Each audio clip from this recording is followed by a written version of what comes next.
네, 이제 오늘 저희가 함께 나눌 성경의 인물은 이제 이사야입니다. 이사야. 이제 우리가 한 번씩 그런 말을 하죠. 우리가 살면서 사람을 좀 잘 만나야 되는데, 제가 설교를 준비하면서도 그런 생각이 들었던 적은 이번이 처음이었던 것 같습니다. 어떤 인물들은 너무 자료가 없어서 또 애를 좀 먹었는데, 또 어떤 인물들은 또 자료가 너무 방대해서 저희 부교역자들이 준비하면서 좀 적지 않은 애를 많이 먹고 있는 것 같습니다. 아무튼 오늘 다루게 되는 이 성경의 인물인 이사야도 그렇게 쉽게 또 그 됨됨이 또 행적들을 또 우리가 또 살펴보고 또 이해하는 것이 쉽지가 않았는데요.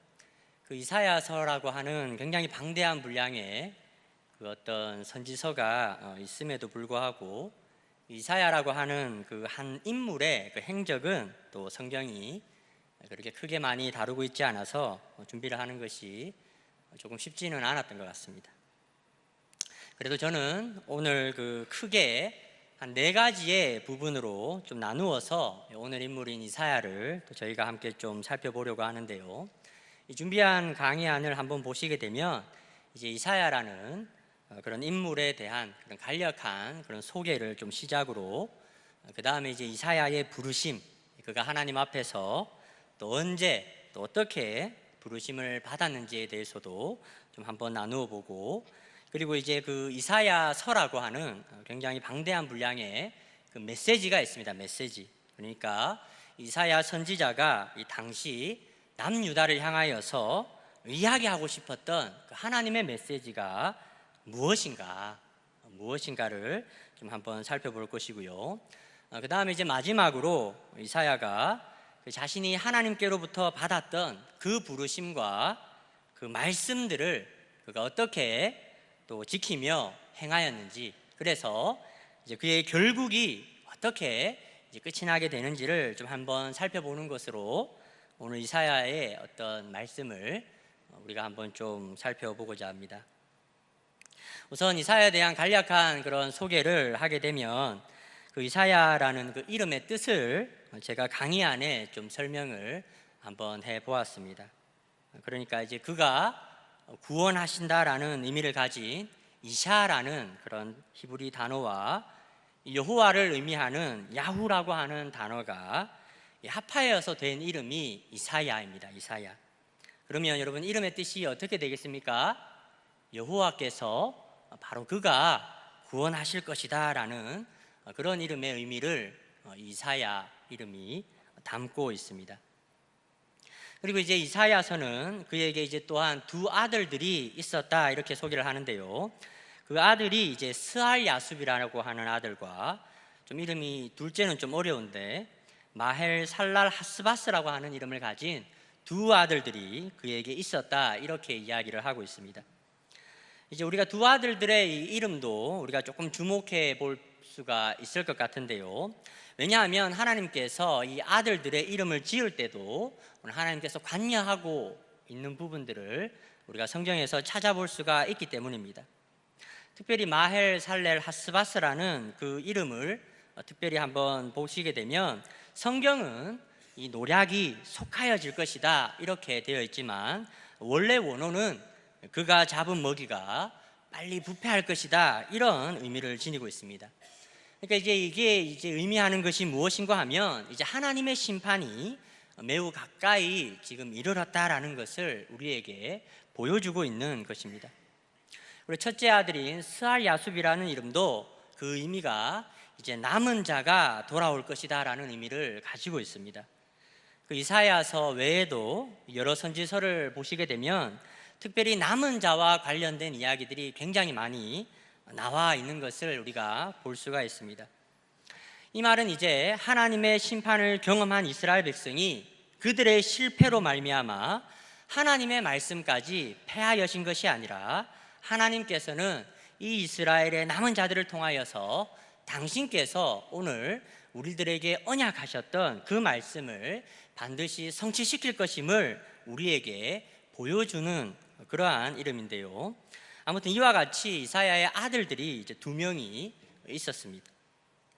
그런데 이제 이 아들들의 그 이름을 그 장명한 그 뜻의 뜻을 한번 살펴보니까 좀 어떻게 이 이사야가 활동하던 시대의 당시에 모습이 좀 어땠을 것 같습니까? 좀 평안했을 것 같습니까? 아니면 좀 불안하기도 하고 좀 위태로워 보이기도 하십니까? 그렇게 당시 시대 상황이 쏙 좋지 않음을 우리는 이해해 볼 수가 있습니다. 실제로 이사야서 1장 1절의 말씀을 보시게 되면 이 이사야서가 언제 기록이 되었는지를 우리에게 잘 알려주고 있는데요. 이제 말씀은 이렇게 이야기합니다. 유다의 왕 우시야와 요담, 아하스와 히스기야 시대에 아모스의 아들 이사야가 유다와 예루살렘에 관하여 본 계시다, 이렇게 이야기를 하고 있습니다. 그러니까 이제 이 시기가 언제인가 하면 거의 이제 남유다의 이제 말기로 이제 넘어가는 그 시점에 이 이사야가 활동을 했었다라는 겁니다.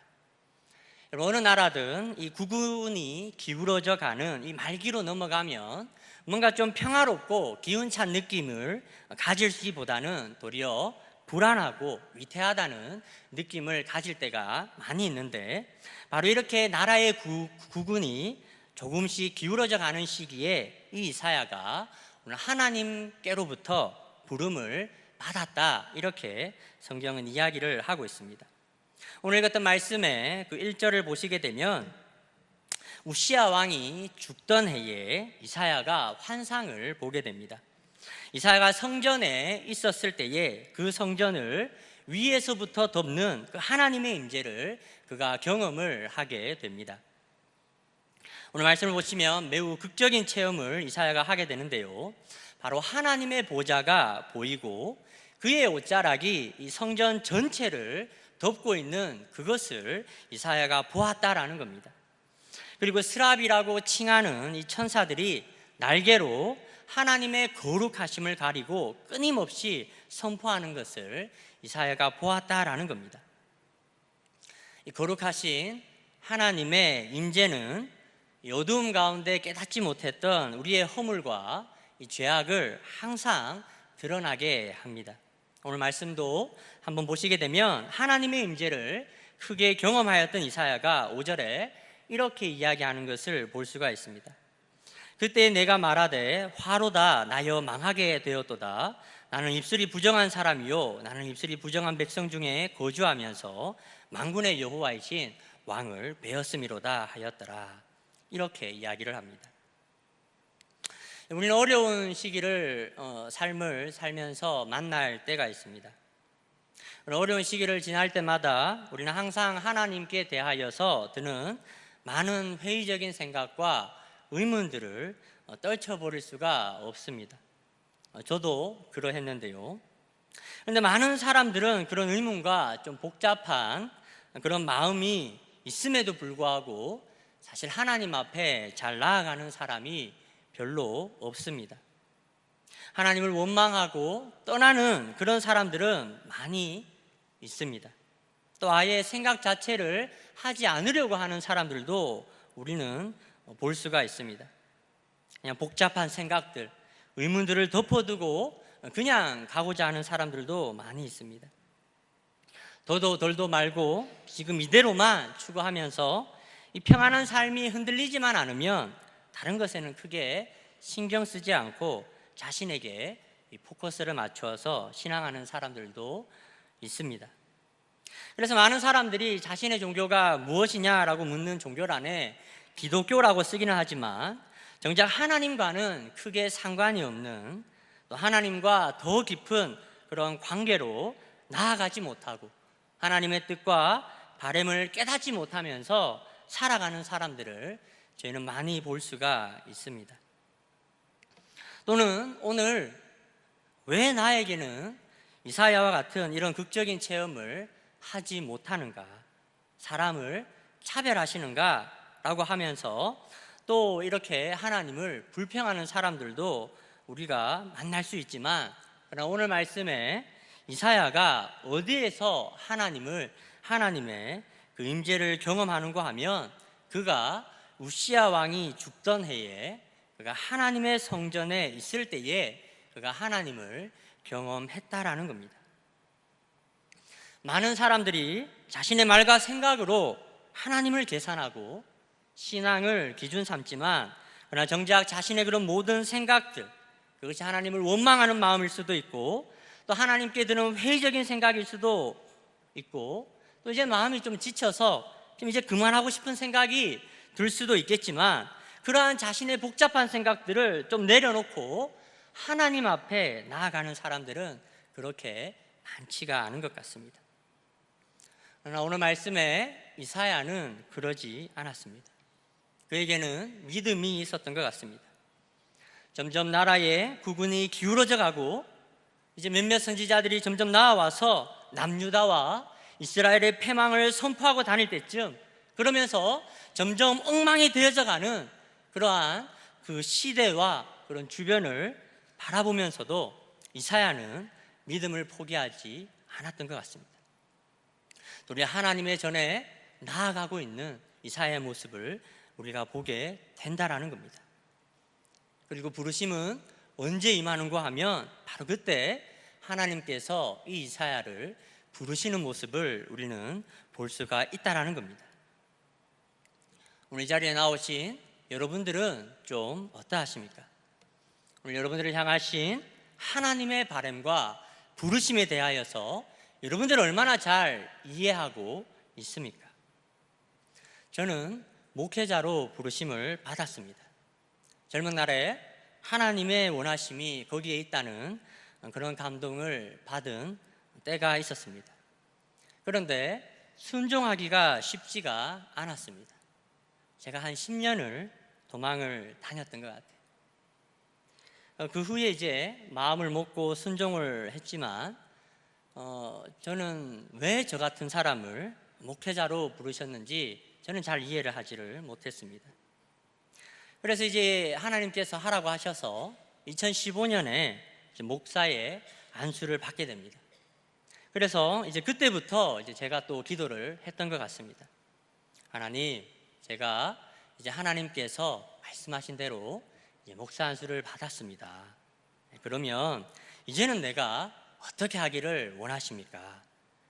저를 향한 하나님의 원하심이 무엇입니까? 제가 이렇게 좀 하나님 앞에 기도로 나아갔었습니다. 그렇게 한 2년 정도를 제가 기도를 했던 것 같습니다. 그리고 2년 후에 창세기에서 이 아브라함을 부르는 그 장면을 보고 제가 크게 감동을 받은 적이 있었습니다. 나의 부르심이 무엇이냐? 바로 나를 통하여서 많은 사람들을 복되게 하는 것이 하나님의 바람인 줄을 제가 깨닫게 되었습니다. 그래서 저는 저의 달려갈 길은 무엇인가 하면 많은 사람들이 저를 통해서 복을 받도록 하는 일이 이제 저의 일인 줄을 깨닫게 되었습니다. 그랬더니 이제 나이가 조금 들어서야 이제 정말 하고 싶은 것이 정말 많아졌습니다. 요즘 보면 꿈 많은 소녀가 된 것 같아서 가슴이 설렐 때가 많은데, 근데 또 한편으로는 아쉬운 것은 이걸 좀 젊은 날에 좀 하나님을 이렇게 만나고 꿈을 꿨어야 하는 그런 안타까움이 있습니다. 오늘 여러분들을 향한 하나님의 부르심은 무엇입니까? 오늘 말씀을 보면 우리는 하나님의 애타하시는 음성을 들을 수가 있습니다. 내가 누구를 보내며 누가 우리를 위하여 갈꼬 라고 하는 하나님의 음성을 우리가 볼 수가 있다라는 겁니다. 제가 작년부터 또 장애인 부서를 이렇게 맡으면서 또 장애인들을 섬기면서 좀 깨닫게 된 것이 무엇인가 하면 우리가 아직도 해야 할 일들이 많이 있구나라는 것을 제가 좀 많이 생각을 하게 되었습니다. 그러나 우리가 잘 깨닫지를 못합니다. 이유는 무엇인가 하면 우리가 바로 그만큼 하나님 앞에 나아가지를 못한다라는 겁니다. 목회자와 같은 또 선교사와 같은 그러한 사람들만 부르심이 있겠습니까? 그렇지 않습니다. 하나님께서는 오늘 우리 모두를 부르셨습니다. 혹시 이 자리에 아직도 나의 삶을 어떻게 살아가야 하는가, 또 나를 어디에 드려야 하는가를, 또 나를 향하신 하나님의 뜻과 계획은 무엇인지를 잘 깨닫고 있지 못하신 분이 계시다면 여러분, 오늘 이사야가 그렇게 하나님 앞에 섰던 것처럼 하나님의 전에 나오시기 바랍니다. 나의 생각과 계산들을 내려놓고 다시금 하나님 앞에 나오셔서 하나님의 긍휼과 은혜 없이는 설 수 없는 그런 영혼임을 깨닫고, 나 같은 사람도 오늘 자신의 계획을 위해서 부르시는 그런 하나님을 만나실 수 있는 오늘 저와 여러분들이 되셨으면 좋겠습니다. 이제 하나님께서 이사야를 부르셨습니다. 그러면 왜 부르셨느냐? 남유다를 향해서 이 하나님의 메시지를 전하는 것이 하나님의 부르심의 목적이었습니다. 그런데 이제 이사야서를 보게 되면 이 남유다를 향해서만 아닌 이 전 우주적인 그런 메시지가 함께 선포가 되는 것을 우리는 볼 수가 있습니다. 그래서 오늘 이 이사야서의 메시지가 이 남유다에만 한한 메시지가 아니라 오늘 우리들에게도 이 메시지가 유효하다, 저는 그렇게 생각을 하는데요. 그러면 이사야가 이 세대를 초월하여서 들려주고 싶었던 메시지가 무엇이냐? 이사야서 앞부분에 이 남유다를 비롯한 열방을 친히 심판하시는 그런 매우 강렬한 메시지와 또 하나님의 모습을 우리는 볼 수가 있습니다. 1장부터 39장까지는 그러한 모습들을 우리가 많이 볼 수가 있습니다. 그래서 이런 심판의 메시지를 우리가 보고 또 어떤 분들은 마음이 조금 불편해질 수도 있을 것 같습니다.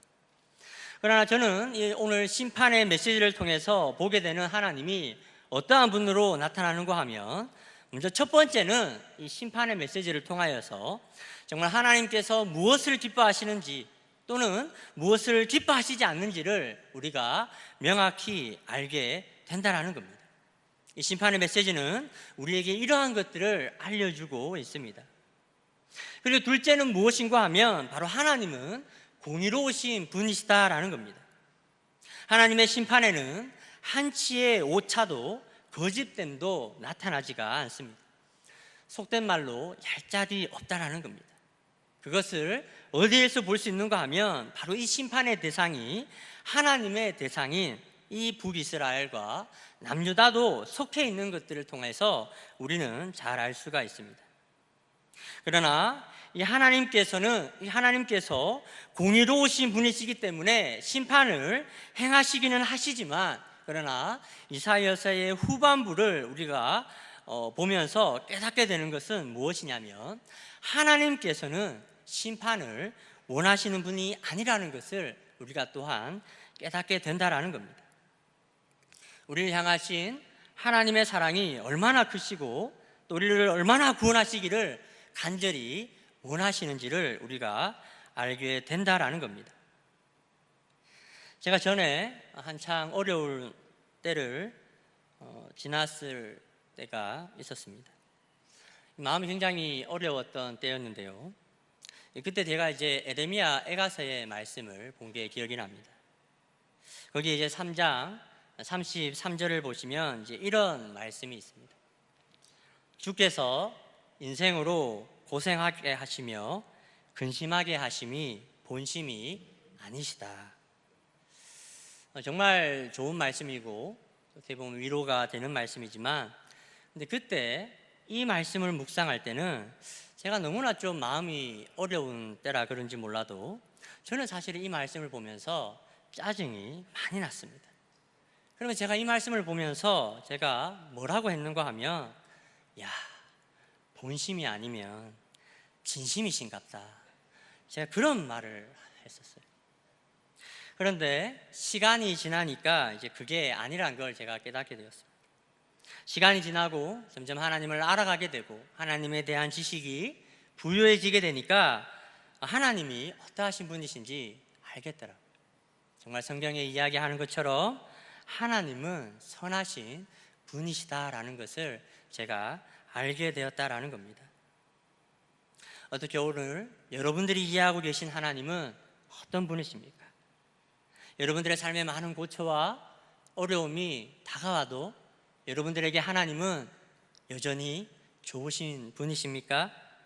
그렇게 하나님을 이해하고 또 어떤 일이 다가와도 하나님께 감사하며 신앙생활을 하고 계십니까? 또 오늘 여러분들이 듣고 계신 하나님의 메시지는 무엇입니까? 오늘 이사야서는 이야기를 합니다. 하나님께서 우리를 향하신 그 마음은 심판에 있는 것이 아니라 구원에 있다, 이렇게 이야기를 합니다. 그럼 어떻게 우리를 구원하시는가? 하나님께서 이루시는 구원은 우리의 힘과 우리의 어떠함이 있는 것이 아니라 하나님의 말씀과 그분의 신실하심에 우리 구원의 빈거가 있다라는 말입니다. 과거 남유다와 북이스라엘은 실패했습니다. 그러나 그들의 실패가 하나님의 실패로 이어지는 것은 아닙니다.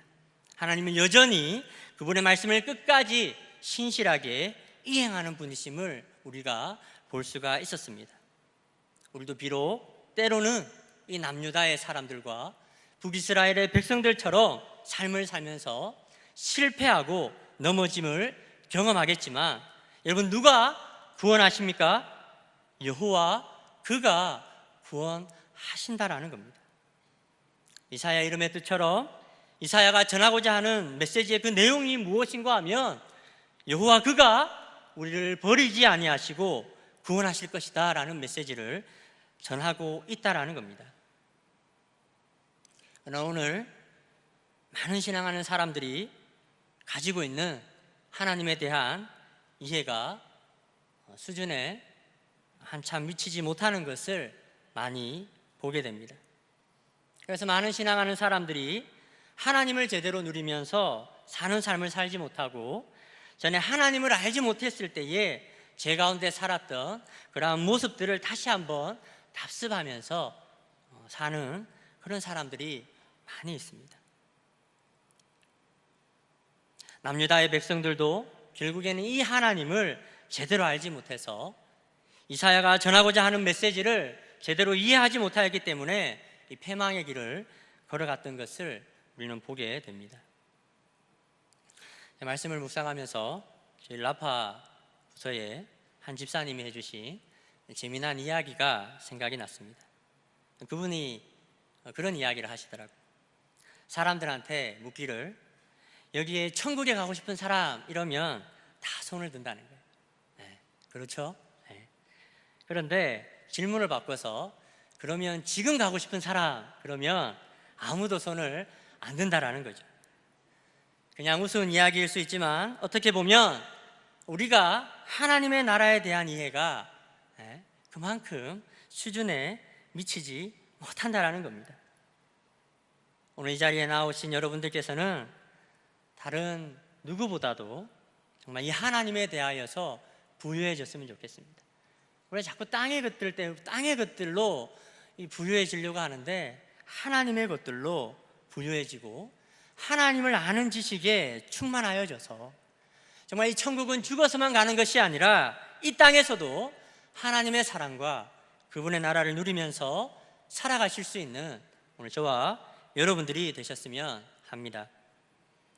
이제 마지막으로 우리가 살펴볼 것은 이사야가 그의 부르심과 하나님의 말씀을 지키기 위해서 그가 어떻게 행하였고 또 그의 결국이 어떠하였는지를 좀 한번 살펴보고자 합니다. 저는 신앙생활 하면서 다른 어떤 것보다 가장 어려운 것을 꼽으라면 저는 순종하는 것이 가장 어려운 것 같습니다. 아까도 말씀을 드렸듯이 제가 목회하기 싫어서 몇 년을 도망 다녔다고 했습니까? 제가 한 10년을 도망 다녔죠. 19살에 서원을 해서 31살에 신대원에 들어갔으니까 꽤 오랜 시간을 고민하고 방황을 했던 것 같습니다. 그런데 왜 우리가 순종하는 것이 이렇게 힘이 드는가? 저는 가장 큰 이유가 우리가 그만큼 하나님을 잘 알지 못하기 때문이다, 저는 그렇게 생각을 합니다. 그런데 오늘 이사야의 삶을 우리가 한번 살펴보게 되면 일반인들로는 정말 잘 이해가 되지 않는 그런 하나님의 요청에도 이사야가 순종하는 모습을 우리가 볼 수가 있는데요, 그가 어디까지 순종을 했는고 하면 특별히 이 이사야서의 20장의 그 말씀을 한번 보시게 되면 하나님께서 이사야에게 이 벗은 몸과 벗은 신으로 다녀라, 이런 요구를 하시는 것을 볼 수가 있습니다. 이것이 이제 남유다 백성들에게 표징이 될 거다, 이런 말씀을 하는 것을 볼 수가 있는데요. 이제 그 바지가 내려오지 못하도록 하는 그 배를 이제 끌러 버리라는 거죠. 그러면 이제 바지가 다 밑으로 내려가잖아요. 오늘날로 이야기하면 허리띠 없이 고무줄 없는 바지를 그렇게 입는 것하고 비슷하다고 생각하시면 될 건데, 그런데 이제 이것이 어떤 표징을 나타내는가 하면, 이제 나중에 포로로 끌려가게 될 때에 너희가 이렇게 비참한 모습으로 끌려가게 될 거다라는 거죠. 그것을 경고하시기 위해서 지금 이사야에게 그런 요청을 하신다라는 겁니다. 남유다의 백성들이 이제 그냥 경고하시는 하나님의 말씀에 도무지 귀를 기울이지 않으니까 지금 굉장히 쇼킹한 방법으로 지금 하나님의 메시지를 듣게 하기 위해서 이런 방법을 쓰는 것을 우리가 볼 수가 있는데, 그런데 이사야가 바로 그것까지도 순종하였다라는 겁니다. 어떻게 하루 이틀만 이렇게 하면 됩니까? 아니죠. 이사야가 얼마 동안 이렇게 다녔다고 합니까? 3년을 이렇게 다녔다라고 합니다. 그럼 이 자리에 만약에 하나님께서 우리에게도 똑같은 말씀을 주시면 여러분들은 순종할 수 있겠습니까? 아마 저한테 그런 말씀을 하시면 저는 이렇게 반응할 것 같아요. 아니, 하나님 미쳤습니까? 하나님 지금 제정신이 아니시군요. 하나님 도대체 내한테 왜 이러십니까? 아마 이렇게 반응을 했을 것 같습니다. 사실 저도 처음에는 이렇게까지 순종하는 그 이사야의 모습이 사실은 잘 이해가 되지를 않았습니다. 근데 제가 이제 목회를 하고 이제 순종을 하고 사역을 해보니까 이제 이렇게까지 순종하게 되는 그 이사야의 마음을 조금은 이해를 할 수가 있었는데요. 그것이 무엇인가 하면, 여러분, 제가 결국 목회를 하게 되면서 드는 생각이 무엇인가 하면 그거예요. 아, 내가 또 죽어야 되겠다. 내가 죽어야 사람들을 살릴 수 있겠다. 제가 최근에 그런 생각을 참 많이 하게 됩니다. 아까 제가 저의 부르심을 이제 많은 사람들을 복되게 하기 위해서 하나님께서 저를 믿는 자로, 목회자로 불러주셨다고 하는데, 그러면 나에게 주신 그 하나님의 말씀을 이루기 위해서 내가 해야 되는 일이 무엇이냐? 결국에는 내가 죽는 자리로 나아가야 된다라는 겁니다. 그러면서 정말 요즘에 많이 생각되는 말씀이 요한복음 12장 24절 말씀이죠. 하늘의 밀이 땅에 떨어져 죽지 아니하면 하늘 그대로 있고 죽으면 많은 열매를 맺게 된다. 이 말씀이 계속 요즘 제 이 마음과 머리에 계속 맴돌고 저로 고민하도록 만듭니다. 결국 내가 죽어야 되는구나.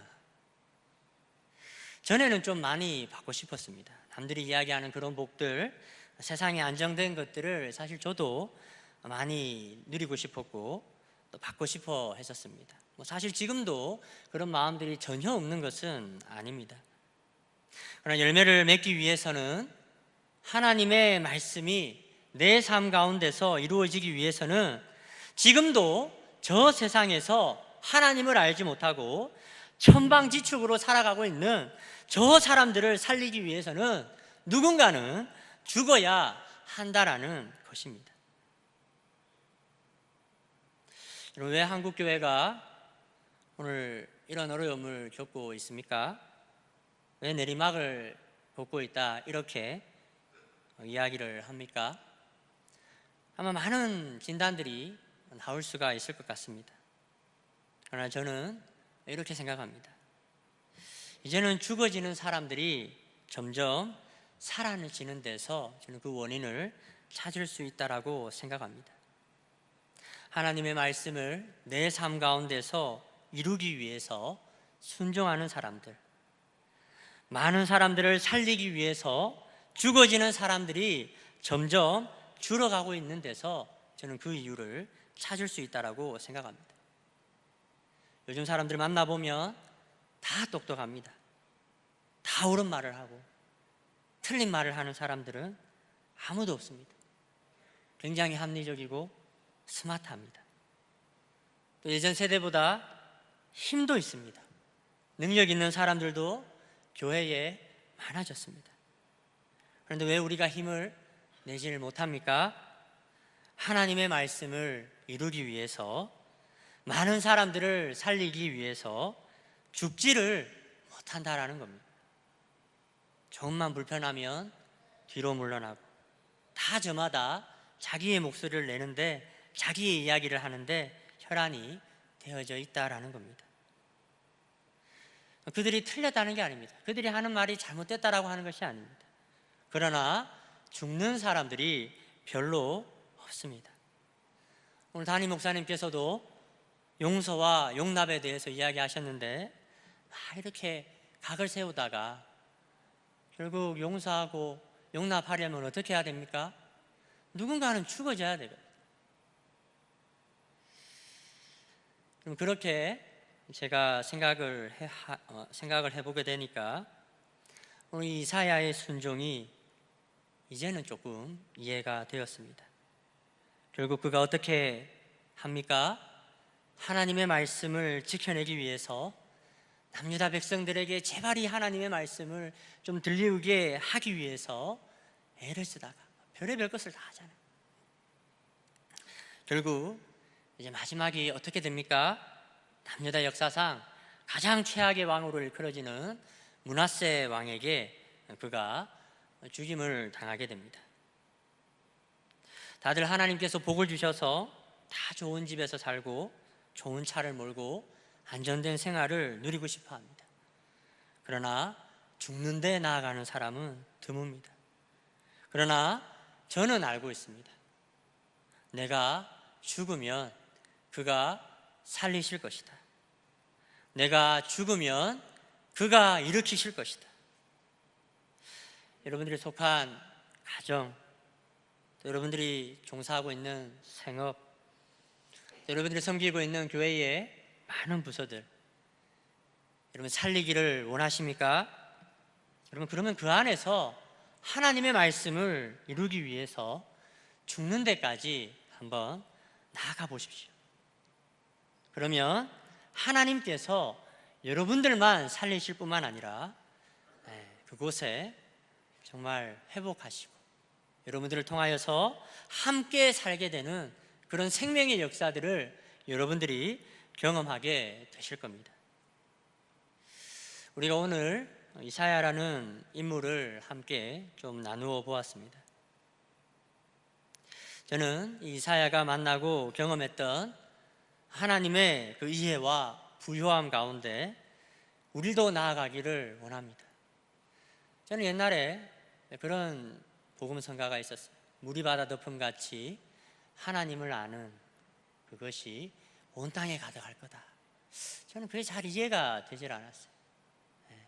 그런데 지금에 와서는 정말 그것이 100% 동의가 됩니다. 우리가 정말 부유해져야 될 것은 이 땅의 것들로 부유해지는 것이 아니라 하나님을 아는 그 지식에 부유해져야 합니다. 그래야만 우리가 순종하는 자세로, 그래야만 우리는 죽는 자리로 나아갈 수가 있습니다. 최근에 미국의 남침내교 목사님들을 중심으로 굉장히 강한 그런 각성의 메시지가 선포되는 것들을 보게 됩니다. 그래서 존 파이퍼 목사님이라고 하시는 분이 시간을 낭비하지 마십시오 라고 하는 설교가 있는데, 유튜브에서 여러분들도 한번 치시면 쉽게 보실 수가 있을 겁니다. 그것을 보면 무엇이 옳은지 무엇이 그른지를 분명하게 이야기해 줍니다. 우리가 하나님에 대한 이해와 하나님을 아는 지식이 충만하지 않으면 세상에 하는 사람들의 말이 다 맞는 것 같죠. 그러나 우리가 하나님을 아는 지식에 부유해지게 되면 그제서야 우리는 눈을 뜨게 됩니다. 왜 저 사람이 모든 것을 버리고 아무것도 없는 그러한 땅으로 나아가는지, 왜 어떤 사람은 자신이 가진 그런 모든 안락함들을 뒤로하고 죽어지는 자리로 나아가는지, 우리가 하나님을 아는 지식에 부유해져야 됩니다. 그리고 죽어야 모두가 살게 됩니다.